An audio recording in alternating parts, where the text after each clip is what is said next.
Aujourd'hui, on se retrouve sur un tutoriel Luminar Neo juste après cela. Bonjour à toutes et à tous, j'espère que vous allez bien aujourd'hui. Si vous débarquez pour la première fois sur ma chaîne YouTube, je vous souhaite la bienvenue. Ici, on parle de post-production traditionnelle et créative sur les logiciels de post-production. Et bien évidemment, vous l'aurez compris, on parle de photographie en règle générale. Et aujourd'hui, nous allons faire un traitement d'une photo de paysage dans Luminar Neo. Alors pour ce faire, on va parler aussi un peu de la mise à jour qui est apparue récemment, la 1.16. Notamment dans cette mise à jour, pour ceux qui ont le Creative Pass ou l'abonnement, vous avez bien évidemment le remplacement génératif qui s'est ajouté juste ici en dessous de la gomme générative. Mais pour tous les utilisateurs Luminar Neo, vous avez eu des améliorations techniques au niveau du logiciel et performance bien sûr, et vous avez la petite modification qui s'est faite au niveau des ajustements locaux, au niveau de l'ellipse. On va le voir juste après le masque radial. On va faire quelques petites retouches justement locales avec ce type d'ajustement dans notre logiciel Luminar Neo. Alors toujours la même chose, je tiens à vous rappeler que vous avez toujours l'offre Black Friday pour les nouveaux utilisateurs qui souhaitent acquérir une licence soit perpétuelle ou soit par abonnement, ou pour les utilisateurs existants, bien sûr, si vous voulez étendre votre abonnement ou avoir des offres sur les extensions, sur pas mal de petites choses. Je vous mets tout cela dans la description de cette vidéo et n'oubliez pas, vous avez toujours mon coupon code AFSEDI qui vous permet d'avoir une réduction supplémentaire en plus de ces offres Black Friday, bien sûr. Fermons la parenthèse, allons directement dans notre tutoriel. Alors pour ce faire ici, j'ai choisi cette photo-là. On va aller dans le module édition. Vous voyez que, bon, ici, on a une dynamique qu'il va falloir traiter, bien sûr, dans cette photo. Ce que je peux faire, c'est aller directement dans mes pré-réglages. Je peux aller ici, aller sélectionner, bien sûr, un de mes pré-réglages qui va pouvoir être adapté avec cette scène. Si je prends le Seascape Dreams, justement, j'ai deux choses qui vont pouvoir m'être utiles. C'est la correction de la dynamique d'une image. Et là, vous voyez qu'ici, c'est notre cas. Il y a une grande différence entre les hautes lumières et les ombres. Donc, on peut utiliser soit celui-ci qui va réchauffer en même temps la scène, vous voyez, bon, on va éclairer encore en même temps, ou l'Ultimate, juste ici. On va regarder un petit peu cela. Voilà, là, bien sûr, ça donne un petit peu trop au niveau du traitement, puisque là, on doit ajuster forcément avec le dosage du curseur. C'est selon la taille du capteur aussi que vous devez régler cette chose-là. Là, vous voyez qu'ici, on obtient un résultat très sympa. Voilà, à 36. Si on souhaite aller davantage, vous voyez que là, bon, forcément, tout est sur la même longueur d'onde au niveau des tonalités. C'est pas ce qu'on recherche. En même temps, il y a plein de tâches de capteur. On va les enlever avec la chose effacée, l'option effacée dans Luminar Neo. Alors ouais, 46, ça peut être sympa comme ça. Voilà, on va garder ce truc-là. On va aller dans le menu édition. On va aller dans la recette. Je vais enlever le côté mat de cette photo. Je vais garder cette photo telle qu'elle est là. On peut laisser, si on le souhaite bien sûr. Les tâches de capteur, je les enlèverai à la fin. D'abord, on va faire notre petit développement. Je vais aller dans le développement RAW. Je vais voir si je peux pas prendre mon caméra flat. Voilà, par défaut. Au niveau de la balance des blancs, bon, on va la laisser un peu telle qu'elle. Donc, je vais aller ici. Donc, je vais aller sur l'outil couleur. On aurait pu très bien laisser le luminaire par défaut, c'est pas un problème. Mais là, j'ai sélectionné cette chose-là. Les tâches de capteur, on va les enlever après. Une fois qu'on a fait cela, je vais aller dans les outils. Et là, bon, forcément, il y a un truc qui a changé dans notre logiciel de post-prod, dans l'amélioration AI au niveau du masquage, ou les autres outils où vous avez accès à tous ces masques. Vous avez le dégradé radial. C'est une petite chose qui a été ajoutée, bon, pour tout le monde, bien sûr. Bon, là, cette fois-ci, lorsqu'on utilise le masque radial de cette manière, bien sûr, il vient s'appliquer à l'intérieur directement. Alors, vous pouvez toujours l'inverser, juste comme cela. Alors, je vous rappelle qu'au niveau du masque radial, vous allez sélectionner une zone, par exemple, comme celle-ci. Si vous voulez étendre la zone, vous pouvez le faire comme ceci, de manière verticale. Mais n'oubliez pas non plus que vous avez ce côté ici qui vous permet de régler la transition. Voyez, là, on va avoir des bords très durs. Et là, on va voir ici des bords assez diffus, comme vous le voyez comme ceci. Si je me mets comme cela avec des bords diffus, vous voyez, avec une diffusion comme celle-ci, que je réduis mon cercle, je vais garder, bien évidemment, cette diffusion à ce degré. Alors, gardez bien à l'esprit que cet outil-là de dégradé radial, on va reprendre ce cercle-ci, je vais me mettre au milieu. La zone rouge qui est ici, c'est la zone qui sera affectée. D'accord, cette zone-là, plus de la diffusion. Là, la diffusion, vous voyez qu'elle se fait progressivement. Le rouge, on le voit disparaître petit à petit. Pour arriver au néant, bien sûr, on n'a plus de rouge du tout. Alors forcément, là, ce sera légèrement appliqué au niveau de l'effet. Et là, plus on va rentrer dans le centre, bien sûr, et plus ce sera appliqué. Ce sera progressif, ce sera graduel, bien sûr. Et à l'inverse, ça s'enlève, bien sûr, progressivement. Donc, petit rappel, pour régler votre masque radial, vous devez tout simplement régler la taille, le mettre en forme d'ellipse ou cercle, juste comme ceci. Vous voyez, juste comme cela. Mais pour régler la diffusion, vous devez aller sur le côté de ce cercle et vous voyez, vous agrandissez ou vous fermez forcément ce cercle. Mais lorsque vous fermez ou agrandissez ce cercle, vous gardez cette puissance de diffusion et lorsque vous allez utiliser forcément ce cercle, vous allez voir ici que si vous réduisez bien évidemment celui-ci, en prenant ce point, vous allez réduire la taille de ce cercle pour le transformer, pourquoi pas en ellipse, comme ceci, mais vous allez garder la transition que vous avez réglée préalablement à l'aide de votre flèche sur le milieu ici. Donc, gardez à l'esprit, changer la taille du dégradé radial se fait à l'aide des points, d'accord? Vous changez la taille, juste comme cela, ok. Mais pour changer la transition, vous prenez les flèches au milieu du cercle, juste comme ceci. Vous ne sélectionnez pas les points, mais vous prenez le cercle ici au milieu. Et bien évidemment, ça vous permet de régler la diffusion, la transition. Une fois que vous avez réglé votre diffusion et votre transition, bien évidemment, là ici, vous pouvez régler la taille en prenant le point qui est là, d'accord, en appuyant sur le point qui est ici. Donc si on veut avoir des bords assez durs, vous pouvez le faire ici, comme vous le voyez là. Après, si vous allez agrandir la taille du cercle comme ceci, vous allez avoir bien évidemment une diffusion qui va être un peu plus dure, comme vous voyez ici. Bon, ce sera quand même diffus, hein, faut pas se le cacher, mais ce sera moins diffus que si vous jouez sur une diffusion comme celle-là. D'accord? Donc n'oubliez pas, vous réglez cette diffusion à l'aide du milieu du cercle que vous voyez ici, soit en haut, soit en bas, peu importe. Vous évitez les points pour régler cette diffusion, tout simplement.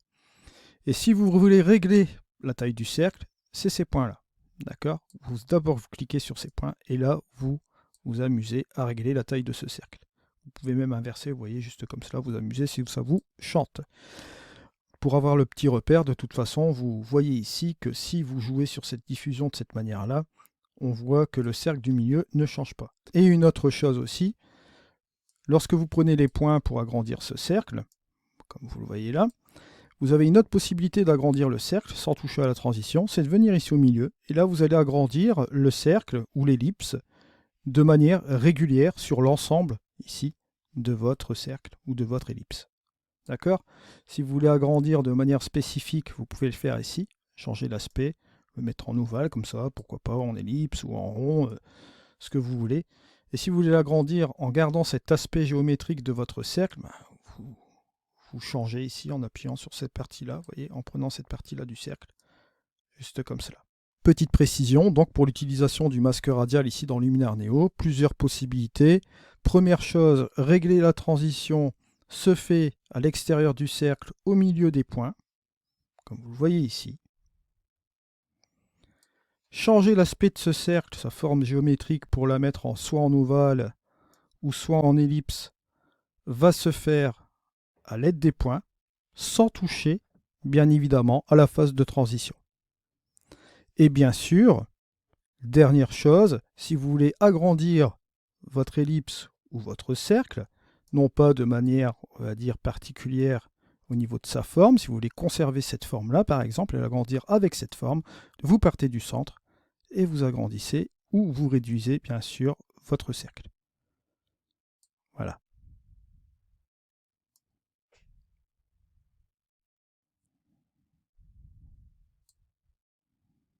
Si je réduis, vous voyez que là, c'est la même chose. Hop, juste comme ça.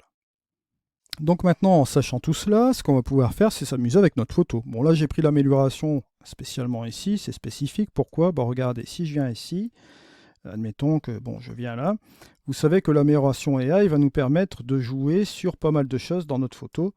Bon, là, vous voyez, ça nous permet de gagner du temps, de ne pas passer de brossage ou bien de masquage particulier. Le radial est là pour faire des choses assez rapides. La dernière chose que je tenais à vous dire, si vous voulez pivoter votre masque radial, vous allez ici sur les extrémités, comme vous le voyez là. Et cette flèche va se transformer, comme vous voyez, sur le pivotement. Et ce pivotement, bien évidemment, vous pouvez jouer avec en vous baladant avec votre souris comme ceci.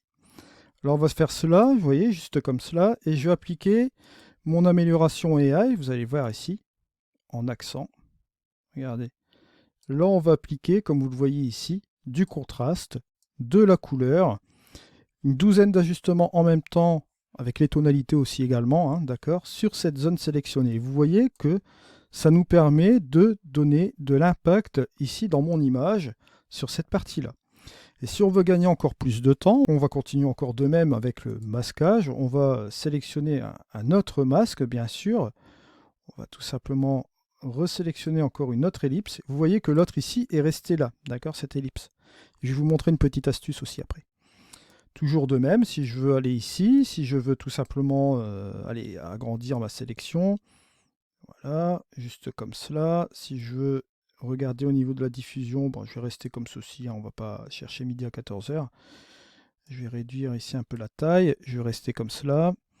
Pareil, ajustement. Bon, là, je suis ici comme ceci, mais si je veux, regardez, hop, je peux monter l'ajustement et le descendre en même temps sur le même curseur avec les deux ellipses que vous voyez ici.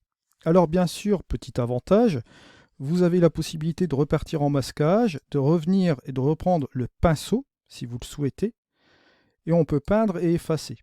Maintenant, ce que je vais vous montrer aussi, c'est que vous avez dans les actions du masque la possibilité d'afficher le masque. Et les masques, en l'occurrence ici. Si vous affichez les masques, vous pouvez reprendre le pinceau, effacer, et si vous souhaitez regarder effacer cette partie-là du masque, vous pouvez toujours le faire sans aucun problème. Voilà, juste comme cela. Si je continue ici, vous voyez, hop, c'est la même chose. Et là, on peut faire le avant-après, juste comme cela. Donc on peut rattraper avec le pinceau. Alors bien évidemment, vous allez me dire aussi, ouais, c'est bien beau Edith, tu as ajouté ces ajustements locaux ici et là avec les deux mêmes valeurs. Vous allez me dire, ouais, c'est bien, mais moi je veux par exemple appliquer une valeur ici de l'amélioration avec l'accent AI de ce côté-là. Et là, j'en veux une différente de valeur. On va dire que, bon, là, comme on l'a fait préalablement, on va le laisser tel quel. On va dire qu'on va faire la même chose ici, différemment ici. Alors, je peux, parce que j'ai refermé mon outil, utiliser à nouveau cette amélioration AI pour refaire encore une ellipse ici. Mais quand je vais ajuster avec l'accent AI, je serai toujours à 47. Je vais ajuster, vous voyez, les deux en même temps qui sont ici. Et si je rajoute une troisième ellipse, ce sera la même puissance que là et là. Pour ce faire, là, on a la possibilité, grâce à Luminar Neo, d'utiliser encore une nouvelle fois cet outil de l'amélioration AI. Je vais reprendre à nouveau mon ellipse. Donc, cette ellipse dégradée radiale, je vais la placer ici. Je vais finir là. Je vais aller me placer là, ici. Je vais voir au niveau de la transition, je vais la faire un peu moins excessive. Au niveau de la transition, ici, je vais quand même l'agrandir un peu, voilà, pour que ce soit plus soft. Me mettre un peu sur le côté comme cela. Voilà. Et comme c'est une nouvelle amélioration AI, bien sûr, la puissance, je peux la régler différemment, bien sûr. Donc là, si je veux la mettre un peu plus fort, je peux, d'accord. Pas trop parce que ça va trop trancher, hein, d'accord. On peut régler la puissance, bien sûr. On va se mettre comme ça. Regardez, avant, après, c'est pas mal. Je vais donner un petit peu plus, voilà. Comme vous le voyez ici. Si je ferme mon amélioration, je vais aller là dans le menu modification. Je vais revenir en arrière. Première amélioration AI. Et la deuxième ici, un petit peu plus forte là. Juste comme cela. Alors bien évidemment, après, vous pouvez utiliser l'outil vignette pour fermer un peu votre image, etc. Mais vous avez la possibilité aussi d'utiliser cette fameuse ellipse d'une autre manière, pourquoi pas avec l'outil développement. Avec l'outil développement, vous avez la possibilité d'utiliser la courbe, vous allez voir ici. Si j'utilise la courbe d'une certaine manière, peut-être juste un peu comme cela, vous voyez que ça donne un effet assez sympa à l'image. J'ai pris mes tons moyens, et vous voyez qu'ici, je peux diriger la lumière ici d'une manière un peu plus particulière. J'ai baissé l'exposition, mais en partant des tons moyens. Ça va avoir un impact bien sûr sur les ombres et les hautes lumières, mais là ici, vous voyez, bon, ça donne un effet sympa. Mais ce que je veux faire, c'est appliquer cet effet de, comment dirais-je, de sous-ex comme ça, avec les tons moyens comme ceci, mais je veux épargner cette partie-là de mon image, d'accord? Je vais donner un peu plus d'intérêt sur cette partie-là de l'image. Que vais-je faire? Je vais repartir ici dans mon masquage, je vais prendre mon masque radial, je vais cliquer, je vais tout simplement ici prendre la partie qui m'intéresse, pourquoi pas celle-ci, voilà, je laisse la diffusion telle qu'elle, on va la laisser comme elle est là, d'accord? On pourrait éventuellement l'agrandir, voilà, un peu comme ceci. Ouais. Je vais quand même l'agrandir comme cela. Ça, vous allez voir, ça va être plus sympa. La diffusion va se faire un peu plus sur l'écart ici. Après, on peut tout simplement régler la petite chose. Ouais, voilà, on va faire ça comme ça. Et on va ici tout simplement inverser la phase. Juste comme cela. Et si j'inverse la phase, que se passe-t-il? Bon, voilà, elle est plus à l'intérieur, à l'extérieur. Ben, c'est très simple à comprendre. Vous voyez que ici, on va impacter la baisse de luminosité que j'ai faite à partir des tons moyens, bien sûr, et ça va s'estomper progressivement vers le centre. Sur le centre, ce ne sera quasiment pas affecté, bien sûr, vous l'aurez deviné. D'ailleurs, en preuve en est, si je viens sur les ajustements, regardez ce qui se passe. Hop, si je fais mon avant et mon après, vous voyez, on a épargné la partie qui était au centre, juste comme ceci. Et bien évidemment, si je veux encore modifier, comme vous voyez ici, la luminosité, que je veux la baisser ou bien la monter, si je trouve que c'est trop bas, bien, si je veux rajouter un peu plus de luminosité, je peux le faire juste comme cela.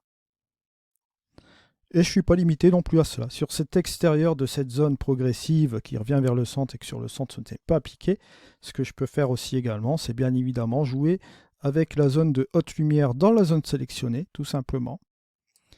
Je peux baisser les ombres ou les ouvrir dans la zone sélectionnée.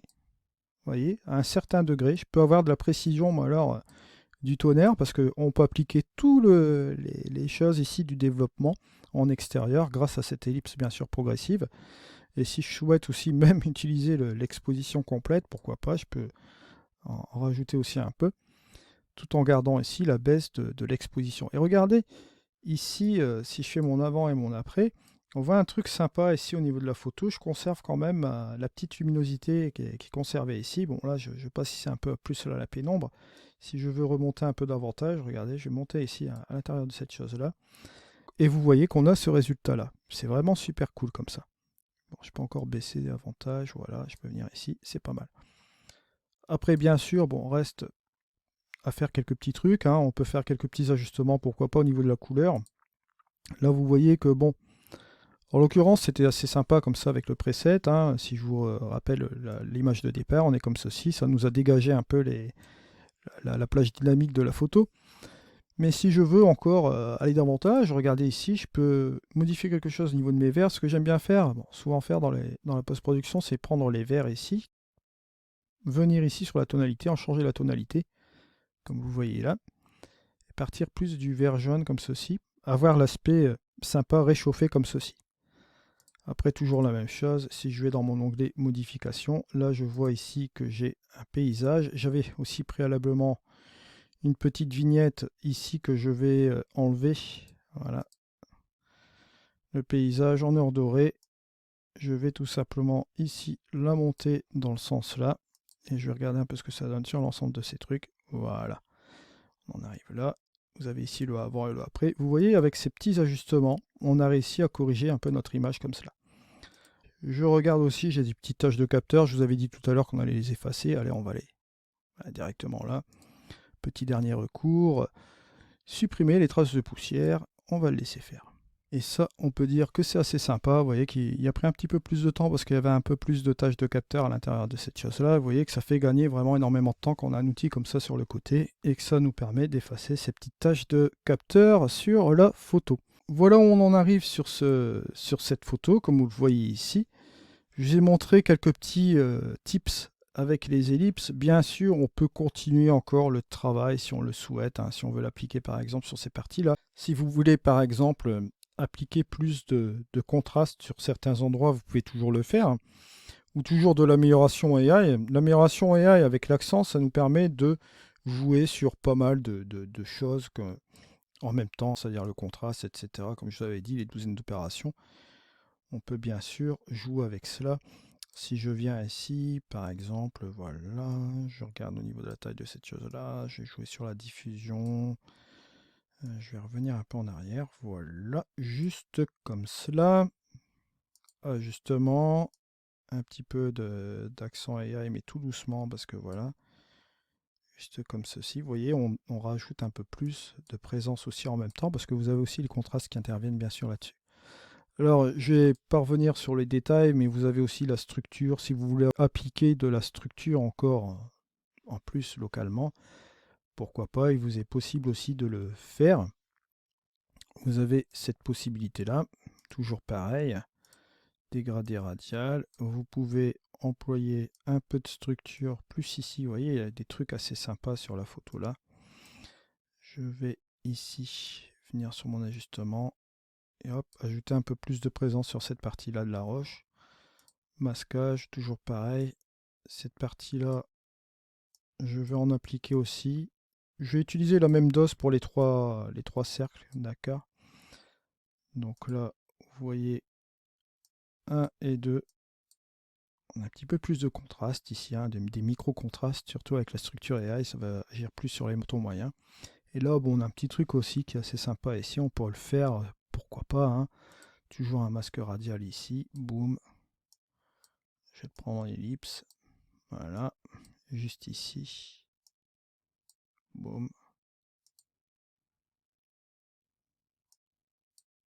Voilà. Et si on veut rajouter un peu plus de structure sur les trois parties, on peut le faire bien évidemment là.